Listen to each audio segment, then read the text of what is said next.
Salut les goths et bienvenue dans cette nouvelle vidéo. Aujourd'hui, petit contretemps, donc il n'y a pas eu de live sur Insta. Et en plus, je suis tout seul pour ce débrief. Mais ça ne veut pas dire qu'on va pas le faire et qu'on va pas bien le faire. Avant de commencer, n'hésite pas à t'abonner si c'est pas déjà fait. Et ben, à venir en live tous les jours pour débriefer les étapes. Et on va donc se débriefer ensemble cette étape de transition remportée par Tim Wellens. Donc même quand c'est une étape de transition, bah nous, on n'a pas le droit à du changement malheureusement. On se tape quand même la UAE et la Visma qui font la pluie et le beau temps sur les courses World Tour et particulièrement sur le Tour de France. Euh, Aujourd'hui, donc c'est Tim Wellens qui remporte la course, franchement assez facilement, hein. Il n'y a pas eu de grandes difficultés pour lui. On a eu le droit en début de course à une chute qui a complètement libéré la course. C'était un peu n'importe quoi. Après, ça a mis très longtemps à partir jusqu'à la première difficulté du jour qui était à peu près à mi-course. Et on a eu donc énormément de coureurs qui ont pris l'échappée comme prévu. Moi, j'avais misé sur Narvaez, j'avais pas le bon cheval du côté de UAE. Euh, on s'était trompé aussi sur Grégoire, qui n'était pas devant. Bon, ça, on va revenir dessus, mais Grégoire, une nouvelle fois pas devant, et la FDJ, globalement, ultra décevante. Et c'est pas la première fois qu'on dit ça sur le Tour de France depuis plusieurs années. Euh, Qu'est-ce qu'on peut dire? On a eu un groupe de 8, je crois, qui s'est isolé en tête, avec donc en son sein Tim Wellens, il y avait aussi Campenart, il y avait Quinn Simmons, il y avait Vlasov, il y avait Lutsenko, il y avait du beau monde. Il y avait Storer aussi qui était très fort.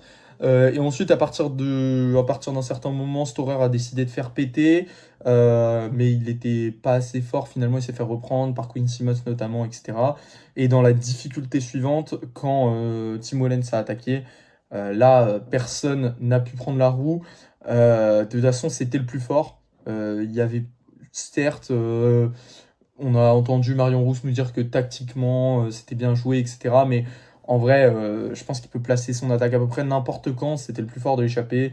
Et derrière, il y avait une portion favorable. Si tout le monde relayait, il aurait pu peut-être être revu, même si on sait que c'est rarement le cas.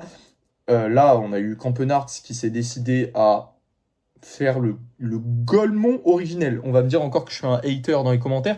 N'hésitez pas à m'insulter si besoin, mais je ne comprends pas comment Campenarts peut se dire ah bah oui, Tim Wellens part devant, bah moi je vais pas relayer, moi je vais me mettre en queue de groupe alors que je suis le meilleur rouleur, je vais rien faire.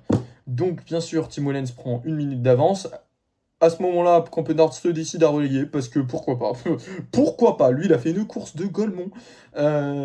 Incroyable. Donc voilà, de toute façon, tout le monde était là en mode Campenard, qu'est-ce que tu fous? Même lui, il savait pas, c'était compliqué. Le groupe relayait tellement mal que même des mecs de l'arrière, Lutsenko qui avait été lâché, Carlos Rodriguez qui avait été lâché, ils ont pu revenir. Euh, à ce moment-là, Quinn Simmons tente d'attaquer, etc. Mais il avait pas le bon timing aujourd'hui. Aujourd'hui, Quinn Simmons, il en a tenté plusieurs. Et à chaque fois, il a flop. Par contre, on savait, Lutsenko, il arrêtait pas de se retourner comme ça. Tac, tac, tac, tac. Ah, on aurait dit un milieu de terrain, Pedri, Iniesta à l'époque, tchac, tchac. Il savait où tout le monde était. Il savait, il surveillait Campenarts. Et au moment où Campenarts part, tout le monde le regarde partir. Personne ne se dit ah. Du coup, Lutsenko, il y va, mais il y va trop tard. Il y va trop tard. C'est déjà, il y a 20 mètres. Il y a 20 mètres sur Campenarts.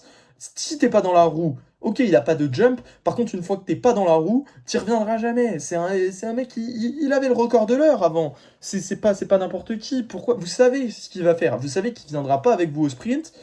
Ok, alors, en plus, timing trop bizarre pour attaquer Campenarts, hein, puisqu'il attaque au moment où Van Aert recolle sur le groupe.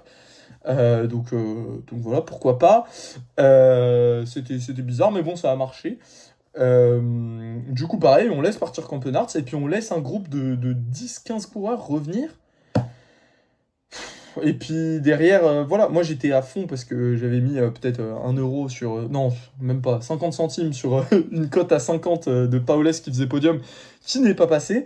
Mais c'était super drôle pour la fin d'étape parce que si t'avais pas misé une connerie, T'avais aucune raison de regarder cette étape après, enfin une fois qu'il restait 40 km et que Tim Wellens avait attaqué. Quand Tim Wellens attaque, tu sais que c'est gagné. Tu vois derrière Campenard qui relaie pas, il prend 30 secondes en 30 secondes. T'as l'impression que le groupe derrière est à l'arrêt alors que c'est une. Enfin, voilà. Comme souvent les étapes en échappée, quand un mec sort, on le dit à chaque fois, mais quand un mec sort et que voilà, là il n'y avait plus de difficulté, il n'y avait aucune chance que Tim Wellens bloque. En plus, c'était le plus fort, donc c'était logique. Donc oui, il a tué le suspense à 40 bornes de l'arrivée, mais il a bien fait parce que Tim Wellens au sprint, c'est quand même pas assurance tout risque, surtout avec des gens dans le groupe comme Quinn Simmons par exemple, qui sont censés être beaucoup plus rapides que lui. Même un Alexei Lutsenko, normalement, qui est rentré par la suite, doit pouvoir le battre, etc. Donc voilà, il a bien fait. En tout cas, voilà, donc l'étape avait peu d'intérêt à partir de ce moment-là, alors qu'elle avait été super sympa dans les 120 premiers kilomètres. Donc voilà, dites-moi en commentaire d'ailleurs ce que vous en avez pensé de cette étape, hein. Mais donc moi au global, peut-être que je mets un 6,5 sur cette étape de transition sur 10. Parce que c'était quand même sympa au global, même si en dehors de Tim Wellens, je comprends pas ce que voulaient faire les gens, en fait. Quinn Simmons, à la limite, je comprends, il a tenté, etc. Il a juste pas eu de chance. Storer a tenté au moment où voilà, il fallait et tout. Mais Campenars, je comprends pas. En fait, Campenars m'a tellement énervé que je n'arrive pas à comprendre. Si quelqu'un a compris ce qu'il a voulu faire, enfin, à part s'il voulait être deuxième, ça, je peux comprendre. Ou s'il avait été payé un petit peu par Tim Wellens, je peux comprendre aussi. Mais voilà. Bon, après, pas sûr que s'il roule, ça change grand-chose. Mais admettons. Et puis du coup, il y a le groupe de derrière qui rentre. Et Alaphilippe qui peut-être croit gagner le sprint. Je sais pas trop. Je crois que d'après ses déclats, il n'a pas vraiment pensé gagner. Je crois qu'il était trop heureux de faire troisième. Euh, mais, euh, mais voilà, bon, le voir célébrer, ça m'a un peu rappelé des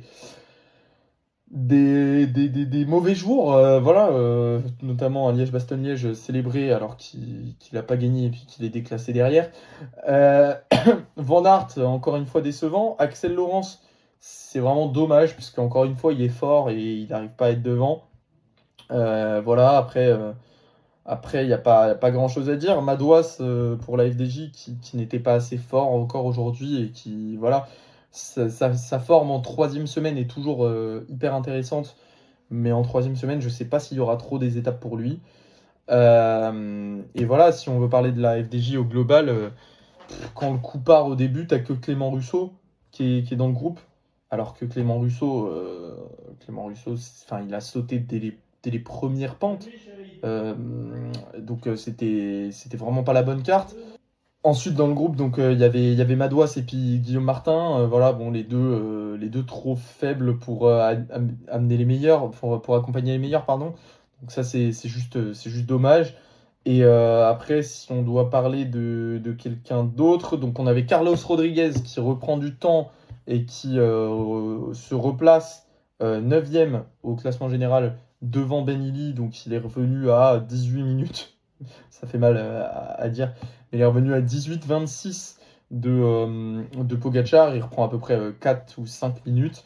Ben Illy reste 10e et Jordan Joga qui reprend des places aussi. Non, pardon, il reprend pas de place, mais reprend du temps aussi, un peu moins. Ou non, non, du moins en fait, il reprend autant. Il reprend autant et il se replace, mais il reste 11e au général. Et donc lui se rapproche encore d'un top 10. Et faudra voir, on parlait hier de gens, parce que Guillaume Martin se rapproche aussi grâce à cette échappée. O'Connor était dans l'échappée aussi, donc reprend du temps aussi. On a un paquet de gens qui se rapprochent aujourd'hui. Enfin, les trois dont on parlait hier, qui étaient entre la 11e et la 13e place, qui pouvaient se rapprocher grâce à des échappées, bah, le font aujourd'hui. Alors, on a forcément maintenant comment dire, on a 5 personnes qui vont se battre pour 2 places dans le top 10. Ça va être assez intéressant. Carlos Rodriguez et Ben Illy partent avec un peu d'avance. Jordan Joga est qu'à 1 minute de Ben Illy. C'est très jouable. C'est très très jouable. Rodriguez a vraiment pas été impérial à chaque fois que la route s'est levée. Donc c'est très très jouable aussi. Jordan Jega peut faire 9e du Tour de France. Je sais pas si on se rend bien compte. Ben O'Connor et Guillaume Martin, eux, ils sont quand même beaucoup plus loin. Ils sont encore à 6 minutes de Ben Illy et 9 minutes pour Guillaume Martin. Eux, va falloir cravacher, mais c'est pas forcément impossible s'il y a encore une échappée qui va au bout et qui sont encore dedans. Ce que je sens possible pour Guillaume Martin, ça me paraît compliqué d'être dans une échappée et d'aller au bout avec les tout meilleurs. Mais même s'il va pas au bout avec les tout meilleurs, si l'échappée a 10 minutes d'avance, et bah à ce moment-là, même s'il finit 2 minutes derrière l'échappée, bah il reprendra quand même 8-10 minutes et ce sera incroyable comme opération pour lui. Ben O'Connor, pareil, un peu juste avec les meilleures montagnes. On a vu, il était devant dans l'étape gagnée par Simon Yates, il était devant dans l'étape gagnée par Arensman. Il est jamais le plus fort. Mais je pense qu'il peut, pareil que Guillaume Martin, avoir des cartes de sortie en échappée. Alors que Jordan Jega, je pense que maintenant, IF roule. Carlos Rodriguez, je pense que IF roule. Euh, Peut-être même Uno X ou AG2R. Là, on va rentrer en troisième semaine. Et en troisième semaine, on sait que la défense de ta position devient très très importante. Donc voilà, demain c'est journée de repos. Et ensuite, l'étape 16, ce sera l'arrivée au Mont Ventoux avec une montée sèche. Donc je ne sais pas ce que vous voyez. Moi, pour moi, la hiérarchie sera plus ou moins respectée. On aura donc, je pense, Pogacar qui ira chercher sa victoire sans forcément forcer. Alors à voir, je pense que Vingegaard retentera, Vingegaard a l'air de vouloir tenter, donc c'est pour notre plus grand plaisir, ça nous donnera peut-être quelque chose à se mettre sous la dent au niveau des favoris. On sait jamais, peut-être que Pogacar aura un coup de moins bien sur une montée sèche, on sait jamais, peut-être que, que l'étape de repos l'aura sorti de son truc, on sait qu'il était un peu malade, il était peut-être un peu moins fort à l'étape 14, enfin bon, on peut espérer. Moi, en tout cas, je n'espère pas grand-chose, mais j'espère juste que Vingegaard voilà, nous mettra une petite attaque comme il l'a fait il y a 2 jours. Enfin, hier plutôt, mais quand vous regardez cette vidéo, sûrement il y a 2 jours. Voilà, j'espère qu'il nous montrera ça. Florian Lipovitz semble être le troisième dans la liste. Je vois pas trop Oscar Onley aller le titiller, mais bon, on sait jamais. Et par contre, moi, ce qui m'intéresse plus, c'est de voir si Félix Gall, Primoz Roglic, Tobias Allan-Johannessen, ou dans une moindre mesure Kevin Vauquelin, mais j'y crois moins, sont capables d'aller titiller Oscar Onley pour la 4e place. Bien sûr, Florian Lipovitz pour la 3e place aussi, mais j'y crois pas trop. Oscar Onley, pour l'instant, est toujours un cran en dessous de Lipovitz, un cran au-dessus de Roglic. Mais par exemple, il était moins fort que Gall à l'étape 14. Donc, est-ce que finalement Félix Gall peut aller chercher un top 5 en grand tour? Il n'y a plus de chrono. Ce serait un super résultat pour lui. J'ai bon espoir. J'ai bon espoir. Il a 3 minutes de retard sur Onley. Il a 2 minutes, non, 1:30 de retard sur Roglic. Vauquelin, j'ai du mal à le voir vraiment batailler pour le top 5. Je pense qu'il va faire top 10. Il va même faire peut-être top 8. Et ce sera un super résultat pour lui. Ce sera vraiment incroyable. Donc je ne le mets pas forcément dans la, dans la bataille. Mais si jamais c'est les favoris qui vont au bout, ce qui est très probable, la cote de Vauquelin top 10, surveillez-la. Parce que qui va aller faire devant lui, à moins qu'il pète complètement? Il y aura Pogacar, Vingegaard, Lipovitz, Sunley, peut-être Roglic, Gall, peut-être Johannessen. Est-ce que Ben Illy et Rodriguez font devant lui? À voir. Bah, dans ce cas-là, il est 10e. C'est ce qui s'est passé. Il était 10e avec des membres de l'échappée matinale qui s'étaient intercalés. Mais voilà, dans le pire des cas, je pense qu'il fait 10e. J'ai du mal à voir Jordan Jega, Ben O'Connor, Martin et tout faire devant lui. C'est une cote à surveiller qui est passée l'autre jour, qui est passée quasiment sur toutes les étapes de montagne pour l'instant. Donc voilà.